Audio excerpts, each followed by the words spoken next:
நண்பர்கள் அனைவருக்கும் வணக்கம். இந்த பதிவில் நாம் இந்த வருடம் வரக்கூடிய அமாவாசை அன்னைக்கு அமாவாசை திதி எந்த நேரத்தில் தொடங்கி எந்த நேரத்தில் நிறைவடைகின்றது, அமாவாசை அன்னைக்கு தர்ப்பணம் கொடுக்க உகந்த நேரம் என்ன, அமாவாசை அன்று நீங்கள் எந்த நேரத்தில் படையல் செய்யலாம் என்பது பற்றின முழுமையான தகவல்களை இந்த பதிவின் மூலயமா மிகவும் சுருக்கமாக தெரிஞ்சுக்க போகிறீங்க. தர்ப்பணம் யாரெல்லாம் கொடுக்கலாம் யாரெல்லாம் கொடுக்கக்கூடாது என்பது பற்றின தகவலையும் இந்த பதிவில் தெரிஞ்சுக்க போகிறீங்க.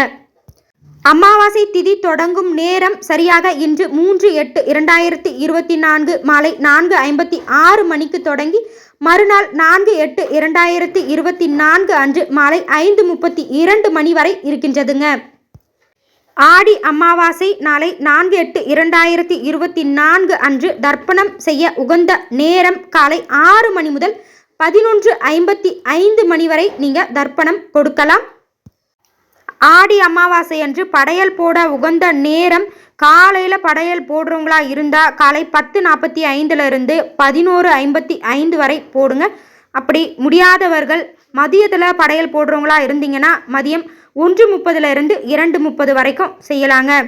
மாலையில் அமாவாசை அன்னைக்கு பூஜை செய்ய உகந்த நல்ல நேரம் மாலை 3:15 இருந்து 4:15 வரை. மாலை 6 மணிக்கு மேலே எப்பவும் போல் நீங்கள் பூஜைகளை செய்து கொள்ளலாம். தர்ப்பணம் யாரெல்லாம் கொடுக்கலாம் யாரெல்லாம் கொடுக்கக்கூடாது என்பதையும் தெரிஞ்சுக்கோங்க. ஒரு ஆண்மகன் தன்னுடைய தாய் தந்தையை இழந்திருந்தால் அந்த ஆண்மகன் அவனுடைய தாய் தந்தைக்கு தர்ப்பணம் கொடுக்கலாம். பெண் தன்னுடைய தாய் தந்தையை இழந்திருந்தால் அந்த பெண்ணுக்கு திருமணம் ஆகி இருக்கும் பட்சத்தில் அவங்க தன்னுடைய தாய் தந்தையருக்கு தர்ப்பணம் கொடுக்கக்கூடாது. பெண் தன்னுடைய கணவரை இழந்திருக்கும் பட்சத்தில் தன்னுடைய கணவருக்கு அந்த பெண் தர்ப்பணம் கொடுக்கலாம். அதே போல் அந்த பெண் உடன் பிறந்தவர்கள் இறந்திருந்தாலும் அவங்க தர்ப்பணம் கொடுக்கக்கூடாது. அவங்களுடைய வீட்டில் இருக்கக்கூடிய பெரியவர்கள் தான் கொடுக்கணும்.